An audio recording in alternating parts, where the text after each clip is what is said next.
Ready to dive into some seriously mind-bending stuff.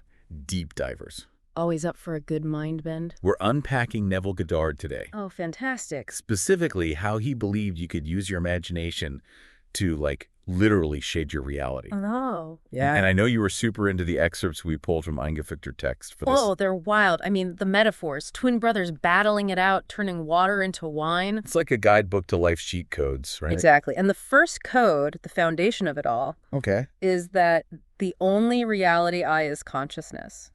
Whoa. You are what you believe, feel, think. Your thoughts are like magnets. So if I'm constantly thinking about, messing up a presentation at work, Yep. I'm basically pulling that negative experience towards me. You got it.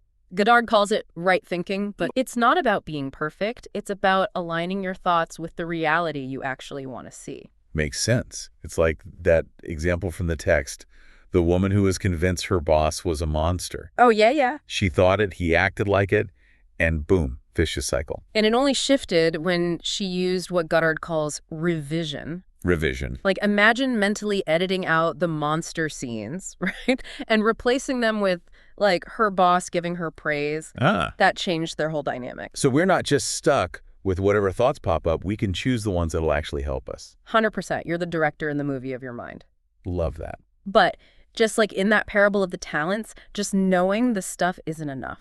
Right. Like Goddard says, we have to actually apply it. Otherwise, it's like burying treasure. What's the point? Exactly. So how do we do that?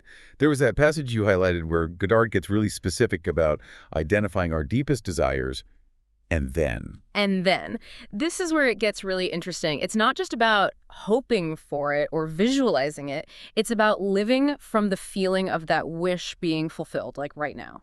So really feeling it in my bones, even if everything around me still looks the same. Exactly. Goddard talks about unspectacular naturalness, meaning your desire has to feel as normal to you as breathing. Wow. No more questioning it, no more doubting. It just is. But the text does say that doubt creeps in, and oh, for sure. Believe me, I'm guilty of that. What about those moments when they inevitably pop up? It's like Jacob wrestling with the angel, right? Oh. You can't give up until you get the blessing. Goddard's saying you have to cling to that feeling of your wish fulfilled, even when that doubt pops up. So persistence is key. Yes.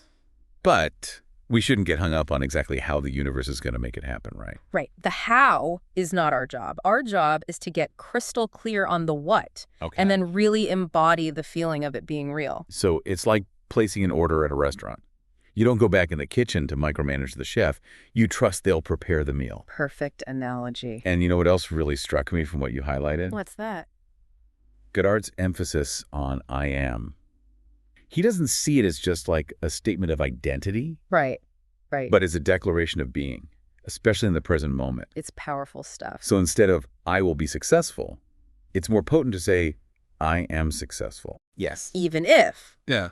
Let's be real, I'm not quite there yet. Exactly. You're shifting from hoping to embodying, like in that line from the Bible you pointed out before, Abraham was I am. Goddard believed that pointed to something bigger, right? The timeless nature of our consciousness. Wow, the I am within us existing beyond time and space. That's pretty mind-blowing, right? Definitely mind-blowing. And the text uses the example of health to illustrate this. Oh, yeah. Instead of I want to be healthy, it becomes I am healthy. Okay, got it. Don't just wish for it.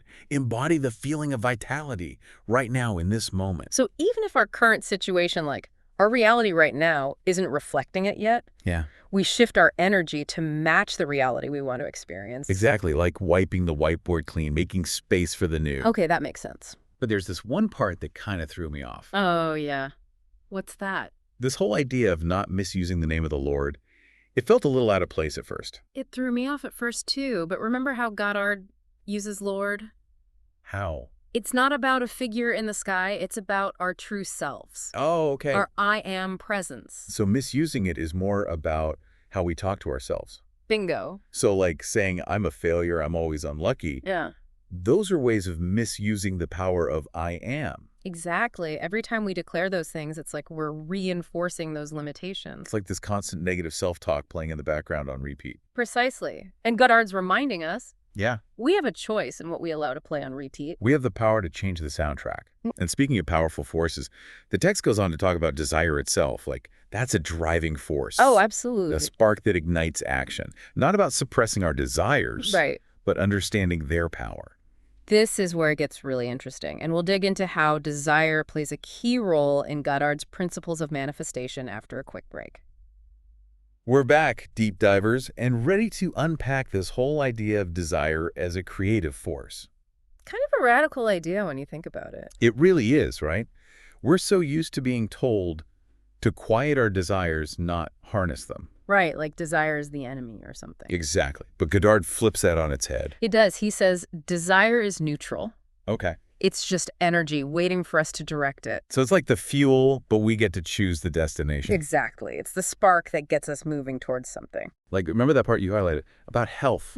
It's not enough to just, like, passively want to be healthy. Right. We have to tap into that deep desire for well-being and actually let it fuel our actions. 100%. And it's not just about, like, the physical stuff either, you know? Yeah. Remember that part about aligning our internal state with the external reality we want? Oh, yeah. Goddard would say that applies to anything. Wealth, peace, relationships, creativity, you name it. So we're not denying our current reality, but we're shifting our internal energy to match the reality we're moving towards. You got it. It's about bridging the gap between our inner and outer worlds, and desire is that bridge. Okay, I'm with you. But we also can't forget about that unspectacular naturalness. Oh, right, that comes back in again. It's about cultivating this deep knowing that what we desire is already ours, even if it hasn't shown up in the physical world yet. Even if things still look the same on the surface, we have to believe it on a deeper level. Exactly, like it's already a done deal. Oh, and you know what else was interesting? What's that? That part you found about the symbol of the cross. Oh, yeah. It's not about suffering. It's like a roadmap. Completely blew my mind when I read that. Mine too. He takes this symbol that's so loaded, you know, and he gives it this whole new meaning. He saw the vertical line as the infinite levels of consciousness. Okay. And the horizontal line as time, with us right in the middle. So by raising our consciousness, by moving up that vertical line, we transcend the limitations of time. Exactly. He's saying transformation isn't something far off in the future. It's right here, right now, closer than our own breath. And all we have to do is align with it. Align with it. And that alignment, that's the right work he talks about, right? Exactly. And it's not about like slaving away. It's about making choices in our thoughts, our beliefs, our actions that actually resonate with that desired state. It's about embodying the feeling of what we want before we see it. That's it. You know, that reminds me of that part you highlighted about not limiting God to a specific image or form. Oh, yeah. It's about expanding our perception of what God really is. Not some guy in the sky, right? It's a force, an energy. A force within us. And when we recognize that, it's like this. It's like we tap into our own creative power. We become active participants instead of just watching life happen to us. Exactly. It's like that metaphor you loved about making wine. Oh, yeah. You can't just read the recipe. You got to roll up your sleeves and get to work. That's Goddard for you. He'd say, you can't just understand this stuff. You have to actually live it, you know? Turn that knowledge into a lived experience. But that can get messy sometimes, right? Like, the text talks about facing those undesirable elements within us. Oh, absolutely. He's all about looking at the shadows. With, like, the stuff we'd rather avoid. And he gives us the tools for that too, remember? Revision. Oh, right. Like editing a movie, we're in the director's chair. Exactly. We get to choose what story we want to tell. And that takes us back to recognizing that I am presence, right? Exactly. It's about stepping into our power as conscious creators. Which is incredible, but honestly kind of daunting when you really think about it. Right. Like, we have more control than we realize. It's like we're not just handed a script. We're writing it every single day with our thoughts and beliefs and actions. And on that note, how about we take a quick break and come back to explore even more of Neville Goddard's mind-bending insights. And we're back, deep divers. This whole deep dive has felt like, I don't know, unlocking a secret level of reality hacking or something. And we're figuring out how to use the cheat codes. Exactly. And speaking of unlocking things, remember that pearl of great price part? Oh yeah, classic Goddard, taking something familiar and turning it on its head. Totally. So the pearl isn't something we're chasing after, it's our own imagination. There you go, that creative power we all have. Instead of looking for fulfillment outside ourselves. We've got to look inward. It's like we all have a gold mine inside us. But we spend our lives digging in everyone else's backyard. So true. And those limiting beliefs we talked about earlier. Those are the shovels we're using to dig those empty holes. Goddard would tell us to drop the shovels, turn around, and start mining our own gold. 100%. Which takes us to that other part you highlighted about claiming our inheritance. Yes. Like, we're heirs to the kingdom of heaven, but again, not a literal place. A state of consciousness, a way of being. Exactly. He's saying, look, we're not meant to live these lives of lack and struggle. Right? They're designed for abundance, for joy. It's our birthright, but we have to claim it. We have to own it. And that means some serious self-reflection. Which can be uncomfortable. Remember that section about, like, identifying our enemies within? Ooh, yeah, it's not always fun. Yeah. It's like shining a light on all the shadows we'd rather avoid. Those shadows hold so much power. You really do. He's talking about those limiting beliefs, you know, the doubts, the fears, all those things that whisper in our ear.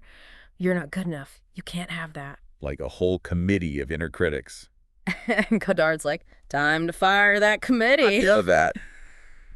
We've got to become so aware of our self-talk. Because that's where it starts, right? Yes. We challenge those old stories and start writing new ones. So instead of those negative thoughts playing on autopilot, hit the pause button. Become the editor of your own mind. Yes. Question those thoughts. Are they even true? Or are they just old tapes playing on repeat?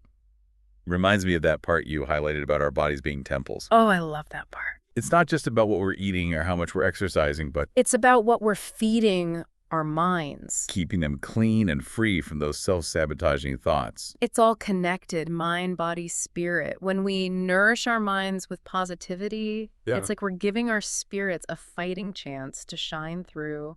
Okay, so we've covered revising our thoughts, claiming our power, but there's still this big thing that looms over everything. What's that? Fate.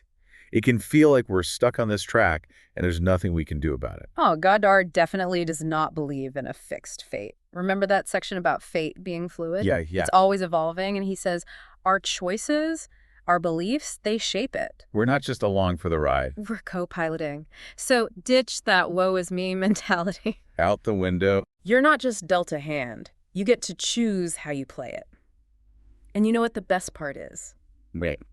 Goddard believes our desires aren't random. They're whispers from our highest selves, guiding us to where we're meant to be. So we should listen to them? He would say our desires hold the map to our own personal legend. I love that. Well, so often we're told to ignore them, but he's saying, no, they're pointing us in the right direction. Exactly. And like with any adventure, there are gotta be challenges. Oh, for sure. But remember, focus on the what, not the how. Don't sweat the small stuff. Trust the process. You don't need to have all the answers, just that trust that the universe is conspiring in your favor. That's really freeing, isn't it? It is. Let go of the control, surrender to the flow. Easier said than done. But like anything, the more we practice, the easier it gets. It becomes second nature. Exactly. And that's the beauty of Goddard's teachings. It's an ongoing journey of self-discovery. It's not about reaching some perfect destination. It's about enjoying the ride. Exactly. Yeah. So deep divers, as we wrap up this deep dive into the world of Neville Goddard, remember? What's that? You are far more powerful than you realize. The only limits are the ones you set for yourself. Until next time, deep divers, keep diving deep.